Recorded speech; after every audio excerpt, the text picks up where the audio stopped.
Welcome to the long overdue Indianapolis Marathon race recap. I'll start this out by saying you might want to grab a snack, maybe your favorite gel and your favorite bottle of electrolytes, because this one's going to be a little bit long. So we'll just jump straight in. Indianapolis Marathon, November 9th, 2024.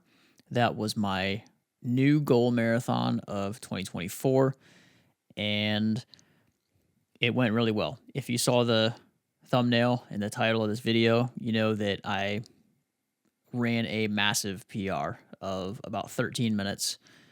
So to start out the weekend, I decided to leave about 2 days early. I think I started my drive around 1 or 2 p.m. On Thursday the 7th, just so that I could get there and have at least a day to acclimate to the area, kind of figure out my bearings, and because there was going to be a group run the next day. So that drive was about 5 hours, and around 4:30, 5 p.m., the sun was setting, and I was going dead west. And it was very hard to see. And another funny thing is that I stopped at Chipotle about 2.5 hours in Springfield, Ohio, and I asked the kid for a bowl of rice, just a straight bowl of rice, because I was carbo loading. And he gives me this tiniest little scoop of rice in a bowl, and I'm like, okay, whatever. I'm just got to get back on the road. But the goal was to carb load for 2 days before the race. And instead of doing like 700 grams of carbs, I tried to aim between 500 and 600 grams of carbs. Just because hitting the 700 to 800 grams of carbs mark was just a little too much for my body. And to be honest, I really don't know if it's necessary, since your body can only hold about 2,000 calories worth of energy at one time. So I already made a video about the Airbnb that I stayed at the first night, with the weird bathroom toilet situation going down to the basement. And that's where I talked about my kind of race plan. And I'll go over that a little bit again here.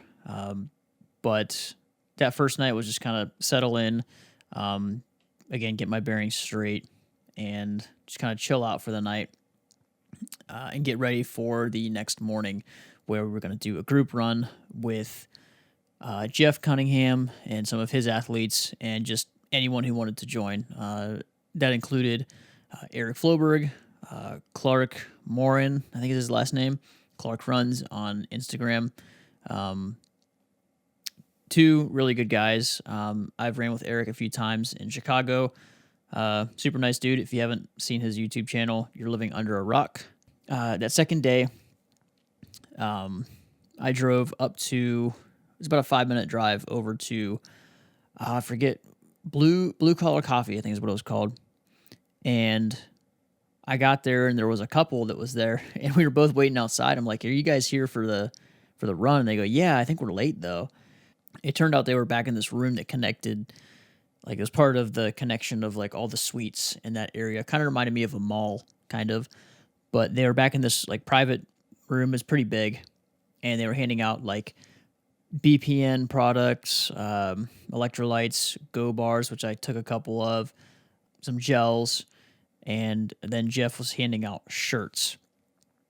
And so the run was only either 1.5 or 2 miles or 3 miles. I decided to do 3 miles because that's what I had planned to do anyway, and just get a nice, really easy, just tune up right before race day.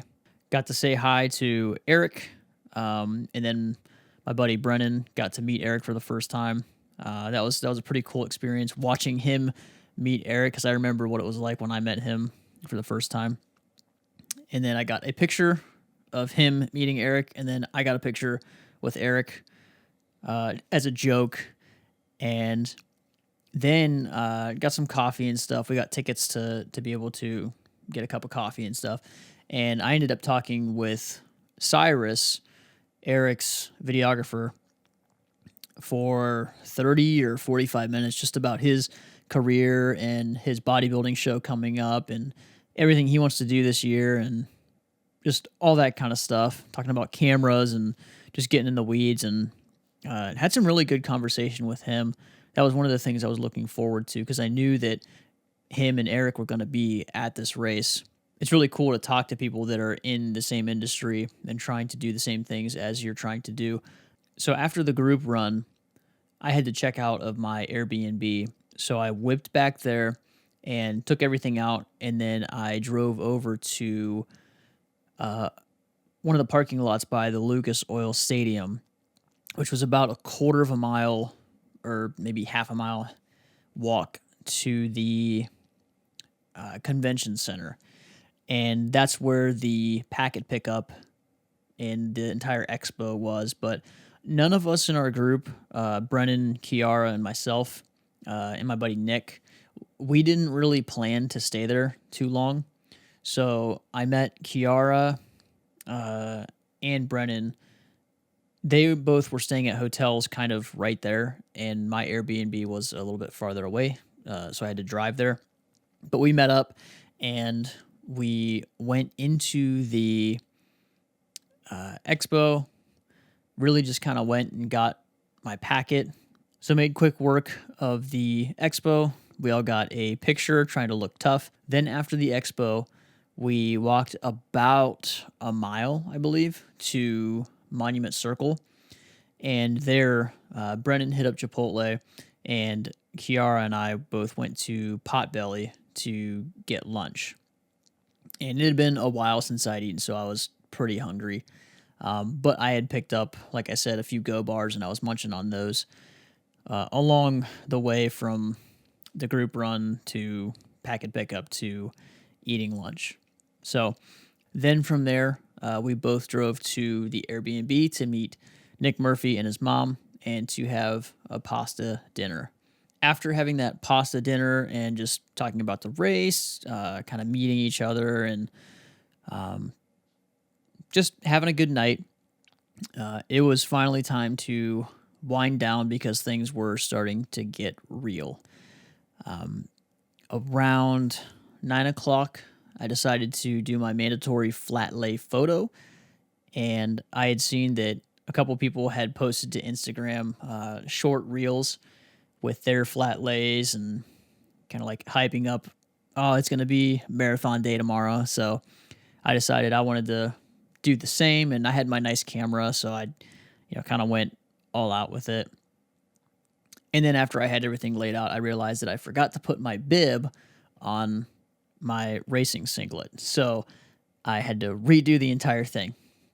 And then after that, just to kind of wind down and chill out, I edited the little reel that I made and then kind of called it a night because we were going to wake up at 4:30 and hopefully leave the Airbnb by 5:45 or 6 a.m. because the race started at 8, and we wanted to make sure that we got there in time for getting everything we needed to get done, going to the bathroom, getting in line at the race start, and making sure we were just ready. So after winding down, I finally fell asleep around 11:30 and got some pretty good sleep, but wish I would have been able to get more of it because 4:30 a.m. rolled around pretty quickly. So now we get to race day. We woke up at 4:30 a.m. and Nick and I both immediately started making some coffee because that's important, because coffee's good and it's good to help you wake up. It's good to help you flush out your system, if you know what I mean. And right after that, as the coffee was making, I decided to make my 2 scoops of G1M mixture for drinking that before the race. I also put in 2.5 scoops of Switchback electrolytes, the orange flavor, and I'm not sure that my stomach was ready for that. But for breakfast, I had 2 bagels and 3 eggs because I was eating breakfast at like 5:15 in the morning, and I knew that the race wasn't gonna start until 8 a.m. So it was gonna be a while until we started, and I knew that with something like that, a breakfast like that, my stomach would be fine, and I'd be able to stomach that, and it wouldn't really affect my race. Because I don't want to start a race hungry. That is one of that is a big no no, and if I do that, I can pretty much just kiss my race goodbye. So after breakfast, I jumped in the shower, got a quick shower because that's something I like to do on race mornings is just take a shower and be fresh and ready to take on this massive effort that I'm about to put out. I put on my race kit, adjusted my race bib, and then put on my throwaway clothes that I had bought the night before at a Goodwill, and I was ready to go. I mean, this was it. This was time to rip. Everything that I've been working toward, it was finally the time to just let it all loose. Around 6 a.m., 6:10 a.m., we drove into the city and parked in the parking lot by the baseball field. And we had, or Nick had prepaid for parking. And so we were like one of the first people there. And there were like 4 or 5 porta potties that were right there by our car. So, I mean, it was perfect. And I had already gone number 2. So all I had to do was just keep on going pee. And around 6:30, we were sitting in the car and it was nice and warm and stuff. And I was trying to drink my god awful cocktail electrolyte solution, and my stomach just started to turn. And I just wasn't sure whether that was, I don't think it was nerves. I think it was just that I was trying to take down too much too early in the morning. That was, it was kind of gross, but I finished it off and just kind of let my stomach settle. And by 7-ish, 7:15, we started walking from the baseball parking lot to the start line, which was a little bit further than the convention center that we had picked our packets up at. So once we found the finisher area and the start line, I split off and decided to start my mile-ish warm up. And once I started that, I just immediately felt terrible. Like, I think I was running somewhere around 9 minutes per mile, 9:30, and my heart rate was really high. And maybe it was because of all the clothes that I was wearing. Maybe it was because of nerves. Maybe it was because something else. But I just did not feel good, and I was not confident at all. And I stopped at the convention center and went to the bathroom and kind of looked in the mirror and said, "Hey, you got this. Just do your thing. You've trained for this. This is it." And came back to the starting line area with about 5 minutes to go. And they had started like moving the gates around. And the security people were like, "No, no, you guys can't come through here. You gotta have to go all the way around, whatever." You can probably see through the footage or whatever. The gates weren't vertical; they were kind of like or they were kind of diagonal. So what I did is I ended up just like ducking down and like meeting the shape of the gate like this, and just like squeezing through. And it's great that I'm small because I could do that. And in the kind of like panic of trying to get into the start line, I remembered that I had to take a gel. Now I'd put one of my caffeinated gels inside my throwaway pants, and in that panic, I reached into my half tights underneath my throwaway pants and grabbed my caffeinated gel that I was going to be taking around mile 21 or 22.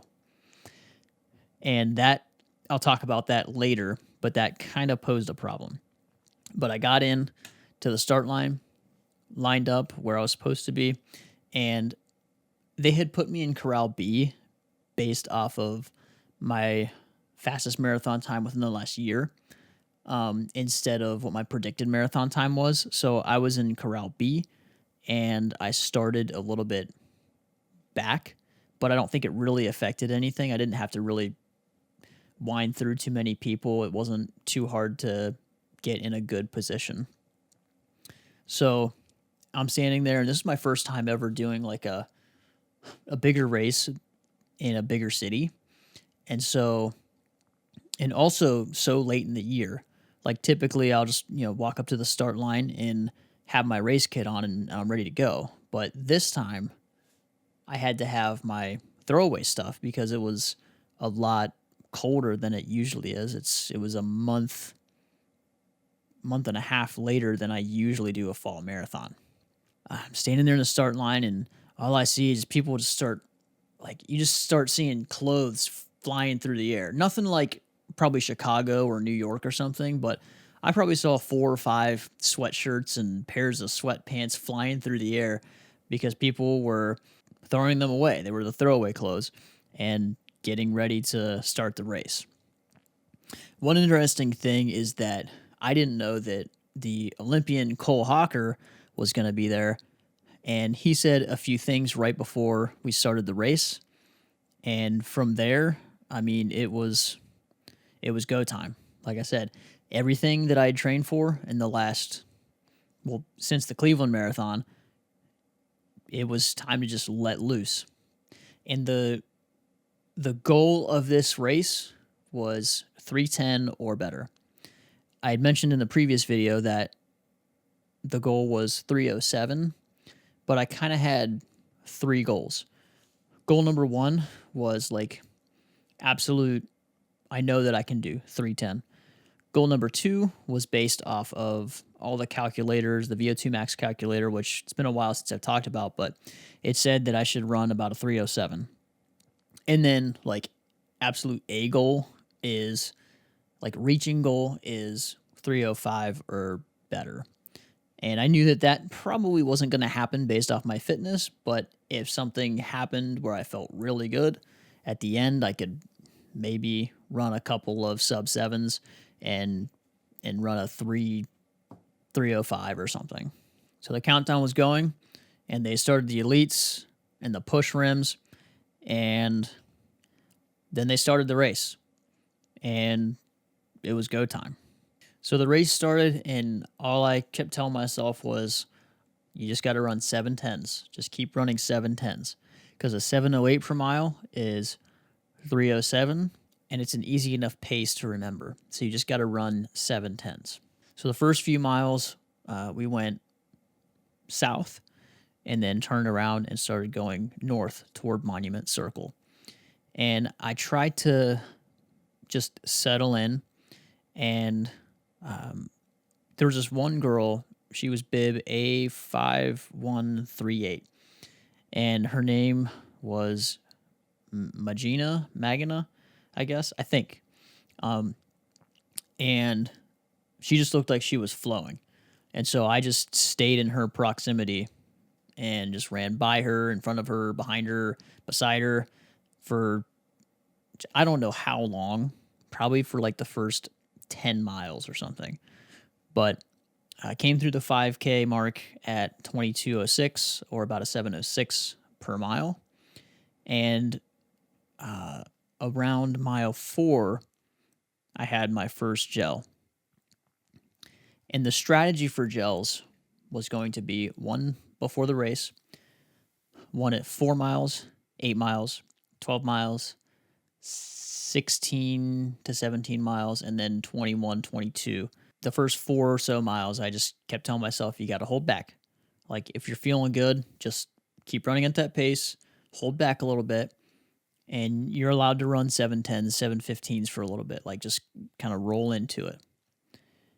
And one of the first problems made itself apparent pretty early on in the race when I took my first sip of my G1M Sport in my Nathan handheld flask. That problem was that my G1M Sport didn't taste like G1M Sport. It tasted like vomit. And I'm not sure what the reason for that was, but I'd venture to say it was probably because I forgot to wash it and maybe it had gone like a week or so without being washed before I used it again for the race. And so that I knew that that was going to be tough. Every single time I took a drink of that, it tasted like vomit, and I just did not look forward to taking drinks. But I knew I had to. So I just kind of dealt with it every single time. So then miles 5 through 8 felt very smooth and the pace was held really well. But from mile, like I said, mile like 2.5 to mile like 12, we had a few like turns and out and backs east and west, but a lot of the race was north for like 8 miles. And came through the 10K around 44:14, which was only 2 seconds slower than my first 5K. So again, I held the pace really well and was just cruising on through. And it was hard. I mean, that's what happens when you try to go for the fastest marathon you've ever ran. It was hard, but it was a controlled hard. And then at mile 8, I took my second gel. So sometime between mile 10 and mile 13, I popped in my headphones or my earbuds or whatever you call them. And this was the first time that I experimented with using those during a race. I've used them on runs and stuff here and there, and I knew this was going to be a pretty much closed course, so I decided in my race plan I was going to pop them in and listen to just one song on repeat. And I kind of did that and then kind of got off that and started listening to some other stuff, but I'll talk about that a little bit later and how that kind of affected things. But around mile 11 and a half, I went to go grab for my third gel, and I reached down and I felt 2 gels, and I was supposed to have 3 more for mile 12, 17-ish, and then 22. And then one at 22 was going to be a caffeine gel. Well, I only had 2. And so I started to go into panic mode a little bit. I said, okay, crap, what happened? And then I thought to myself, oh, shoot, maybe I threw it away with my throwaway pants. And I really think that's what happened. But I didn't have time to really, it was already gone. So I thought, okay, they're going to have nutrition somewhere on the course. So I'll just grab one of their gels. I'm not sure what brand it is. Hopefully it's not goo. It's probably going to be goo. And I knew that with my training and stuff, I don't like goo gels because you have to chew them, which kind of defeats the purpose. But it doesn't affect my stomach poorly. So I decided, last ditch effort, that's got to do what I got to do. It's going to be fine. And we're just going to roll through at that point. Any gel is just going to not be great. And I'm going to be sick of them anyway. So I just decided that's what I was going to do. Problem solved.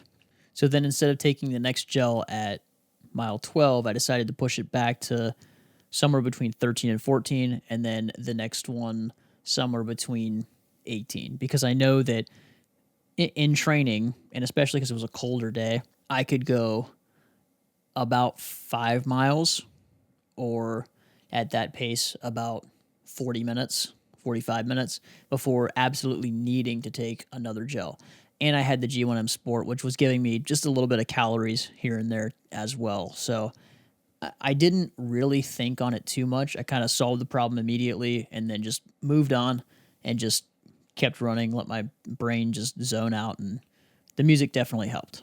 So now talking about the music, I was just kind of running along and I just started feeling really good around mile 15. And it was this south straightaway. And man, I was imagining what it's going to feel like to cross the finish line in a way faster time than I ever have before, which is probably not great because if you're thinking about that, you're not thinking about the mile that you're in.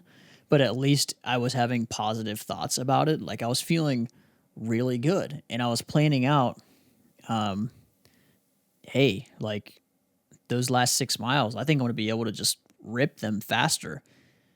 And to set this up, the whole time during this race, every few miles, I would manually split to make sure that the next couple mile markers lined up with when my watch manually split, just to mentally make sure that I was on pace.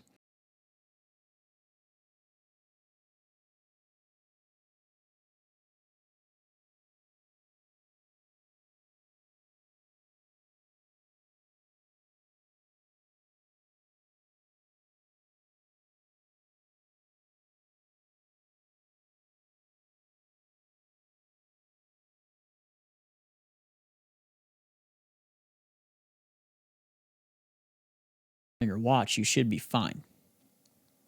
Well, that was where the next issue happened. And this one really kind of just punched me in the throat. So, because I was doing that, and because I was thinking about needing to take a gel again, my brain somehow went from I'm feeling really good. Um, I think at mile 16, my watch lapped and it said 19. Now this wasn't mile 19. This was just lap 19, because it does, if you lap your watch, it shows a number on the watch, but it doesn't say like this is mile whatever. It just says this is lap whatever because you press the button however many times. So I lapped it at, or it lapped at 16 because I had manually split it at 14 or 15, and then it auto lapped at 16, and I was right on the money. But my watch said 19, and it gave the mile split. I was like, oh, cool. I'm at mile 19 already. I'm almost at mile 20. And then, but right before that, I was thinking, oh, in a couple miles, I need to take a gel. So somehow, and I think because I was listening to music and I zoned out, my brain went from I need to take a gel here soon, in about a mile or two, to hey, I'm almost at mile 20. I'm feeling really good. I can't wait to start ripping it, and I might have a shot at like a 305 or whatever, and I'm going to feel really good these last 6 miles.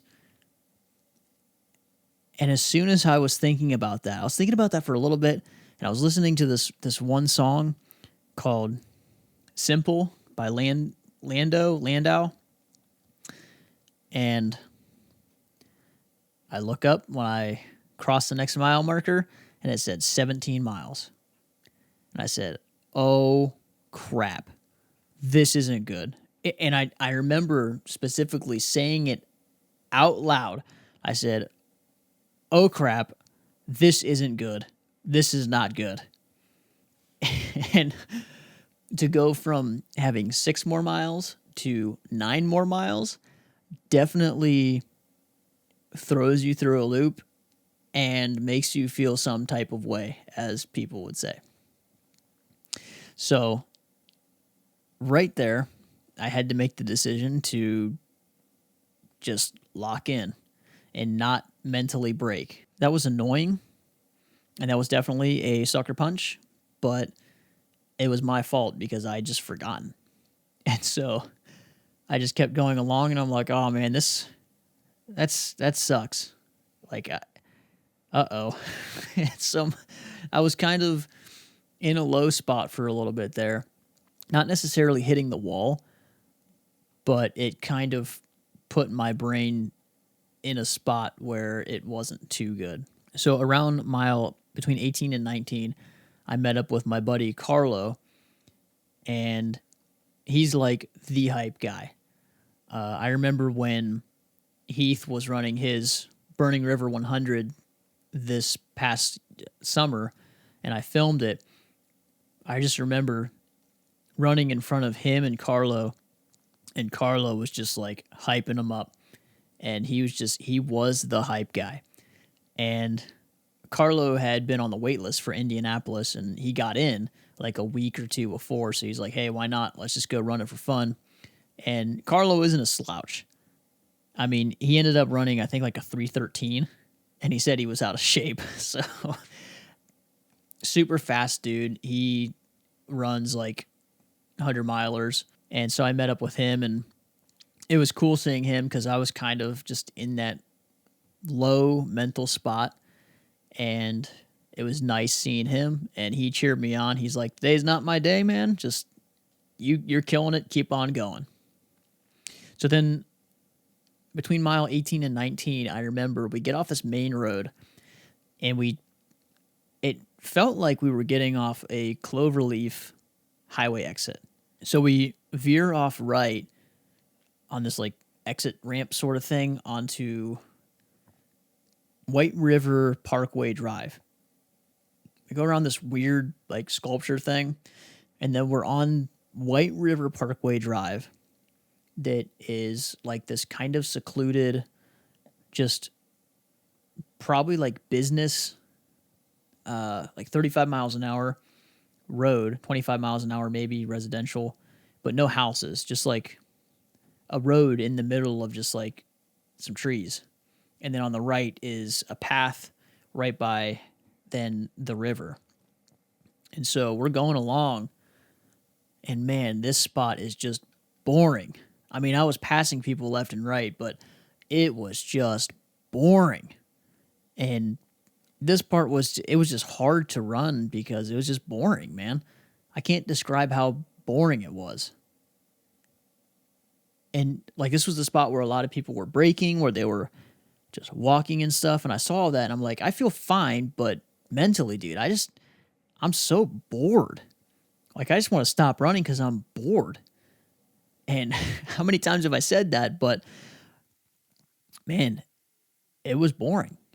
And there was, after we got out of that, around mile 21 or 22 on that road, there was a porta potty. And that's when I kind of finally had my first breakdown. I saw the porta potty and I'm like, okay, I really got to go to the bathroom. So I stopped in there and I was like, okay, you got like 30 seconds. Stopped in there, started going pee, and put my head against the wall. And I said, oh my gosh, this feels so nice. Oh, this is so good. And then I was done going to the bathroom, immediately started running again at like a 6:45 pace because I knew I needed to make up a little bit of time. But that's when things started to hurt and when my body started to break down a little bit. So that was around mile 22. That's around when I had my last gel of the race, and I didn't have to worry about nutrition anymore. And so that's one thing I'm not happy that I did, was stopping, more so not because I had to go to the bathroom, but because I just wanted to stop. But that's the only time I stopped during the race, was to go to the bathroom. And it was a sort of legit reason. I've never peed my pants while running, so I don't know how to do it. And it's not worth it to pee myself and smell bad. And just, I mean, if I was an Olympian or whatever, like, sure, maybe, but 3:10 marathoner, like, I'm not winning any medals or anything. So I stopped and went to the bathroom. And I'm really happy that I didn't have to do that at mile 5 or 10 of the race. Like, it was mile 21 or 22 when I finally just said, hey, I got to go to the bathroom. And so after that, decided to just keep running. And around mile 22 and a half or 23, I just couldn't hold that pace anymore. Everything just started to, like, it was the point in the race where it's like my muscles are shot, and I've never run that fast for that length of time. And so this was really just a test, like an experiment, like all races are, going for a personal best. And around mile 22 and a half, I slowed down a little bit. But from there on, I just kept telling myself, hey, you slowed down a little bit, but you're not allowed you're not allowed to run any slower than like a 7:30. And I think my slowest mile there was a 7:38 or a 7:36. And I just kept telling myself, hey, you can't run slower than a 7:30, 7:35. Like, you've got this. You're running under 3:10. You've got it. But you can't slow down any slower than that. Like, you can slow down a little bit, but you can't walk. You're not braking. You're not braking this time. So, mile 22, 23, 24, 25. I remember at around mile 24, we were running toward Monument Circle again. And I could see it. And it just keeps getting, like, it's very far away. And it just keeps getting closer and closer and closer and closer, but very slowly. And again, I just kept telling myself, 7:30, 7:30, 7:30. And when I finally rounded the corner, because like I started seeing the gates at mile 25 and 3/4 or something. I heard the crowds. I started seeing the chute. And when I rounded that final corner and got into the finishing chute area, I was like, okay, this is it. Everything we've worked toward for the last like year and a half. This is it. You're running your fastest marathon ever. Like, we're almost done, but the work's not done yet. And I just remember when I got to close enough to where I could see the gun time start, because I wasn't wearing my glasses. I just remember seeing it and it saying like 3:09, 45, 46, 47. And I was like a football field away. And I said, I got to get this. Like, this might be faster than 3:10 chip time, but I got to get in under 3:10 gun time. And sure enough, man, I ran as fast as I possibly could, left everything just out of the tank. And I was about a football field away, and I just sprinted as fast as I could. And I just remember coming through the finish line as it said 3:09:59, 3:10:00. And that just felt so freaking good, man. That felt so good. 13 minutes faster than my fastest marathon. And 13 minutes might not sound like too much, but so much work went into that, from starting running again back in 2021 to now, in like 6 marathon races, failed attempts, and braking and walking and poor nutrition and stopping at the bathroom multiple times. Finally running, first of all, a PR, and second of all, under 3:15, like, opened up my eyes to see that I can actually run fast and I can actually do this running thing. Now, was it easy? No, it was not easy. But looking back, it's all about the process. You just got to trust the process. You have to put in the work.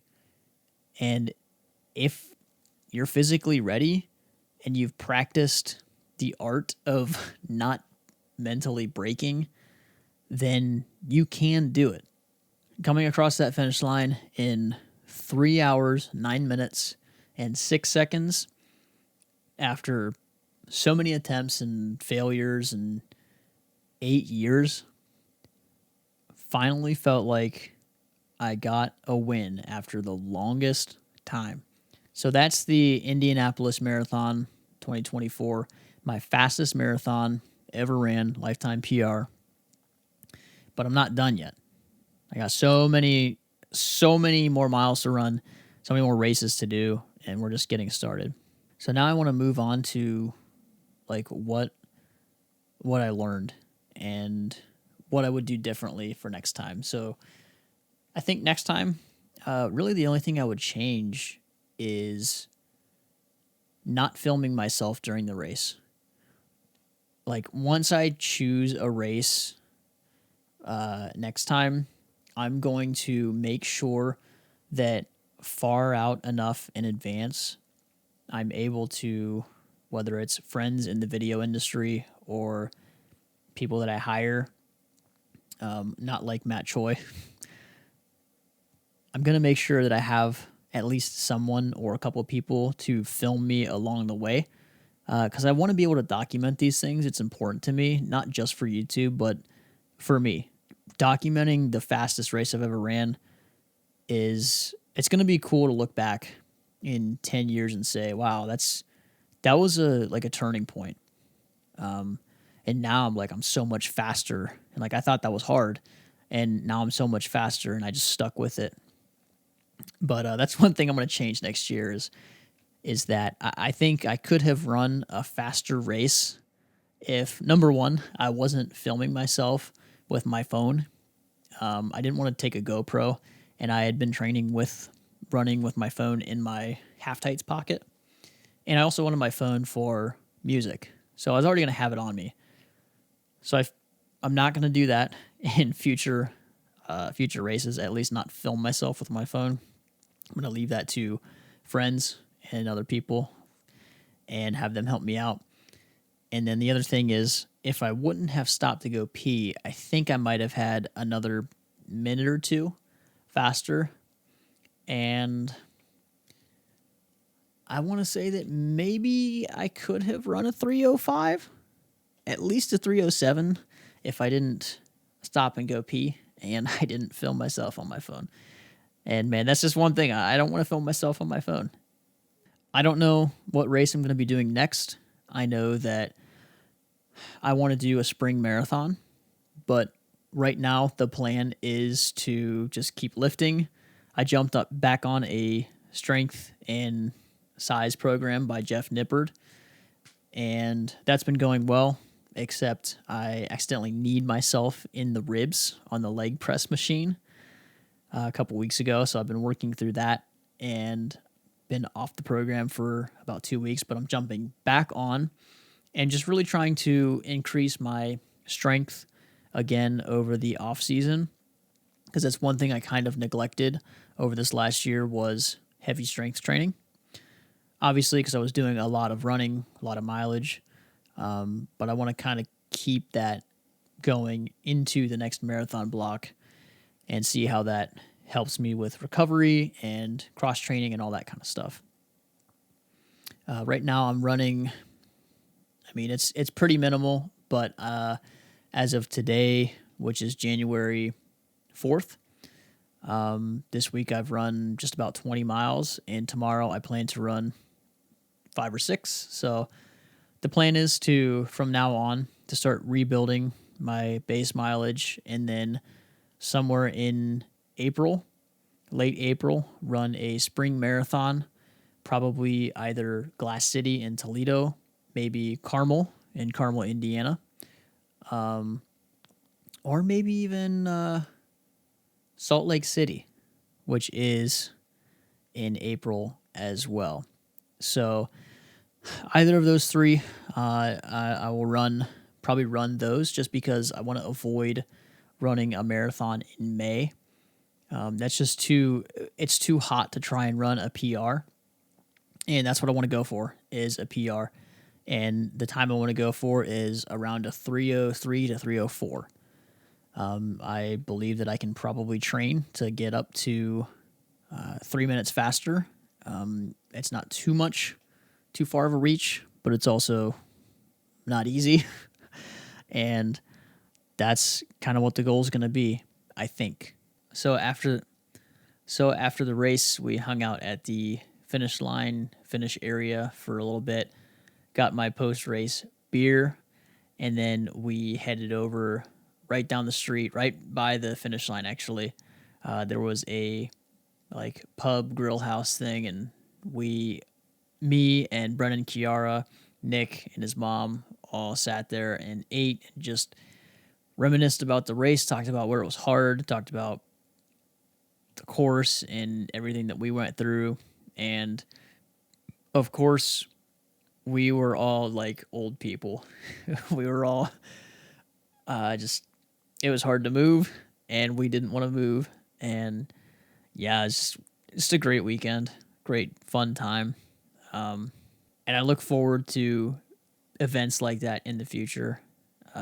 Even though we all pushed ourselves and it was hard, we still all had a great time. We still had fun, and that's the most important thing about running, is that it needs to be fun. Like once it starts to become unfun and starts to become work, then I think, and this applies to everything in life, once something becomes not fun and becomes work, then the fun leaves and it just sucks. And it's just not something you want to really do anymore. But this weekend was just so enjoyable. PRs all around.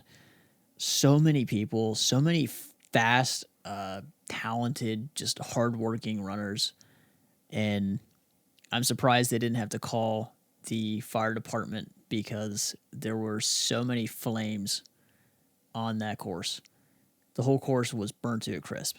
So I just want to take the time to thank all the people that helped me along this journey. Number one, Heath, thank you for coaching me. Thank you for pushing me and making me realize that I'm more capable of what I think I am. Thank you for being hard on me in the right way. And again, making me mentally tough.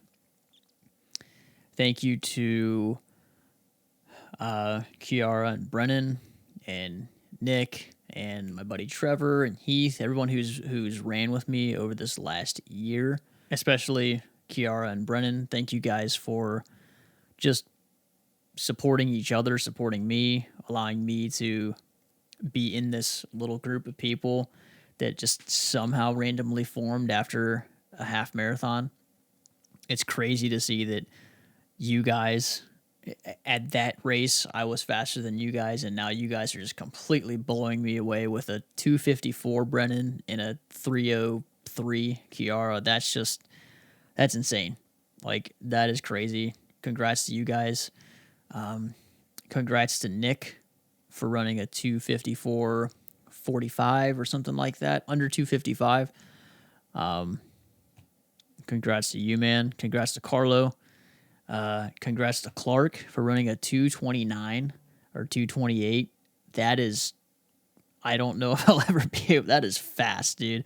Congrats to Eric Floberg for running a 2:34:30 or something, I believe. I know it's not faster than you ran in Chicago, but still freaking fast, dude. Crazy. Can't wait to see where all of you guys get to in the next year. Yeah, I'm just excited for this next year of running and seeing how far I can push it, and with the same and even more amount of work. Yeah, just how far this thing can go. That was the Indianapolis Marathon race recap. Hope you guys enjoyed this video. It's been a long time coming. First of all, for the PR, and second of all, for the actual video itself. And I'm just really grateful that I was able to, first of all, toe the line healthy, and second of all, that I was able to run this race without any major things go wrong. The weather was perfect. Flat race. And it was a good race. That's all I have to say about that, I guess. So I'll see you in the next video. Do all the liking and subscribing if you want to see more stuff like this. And I will see you in the next run.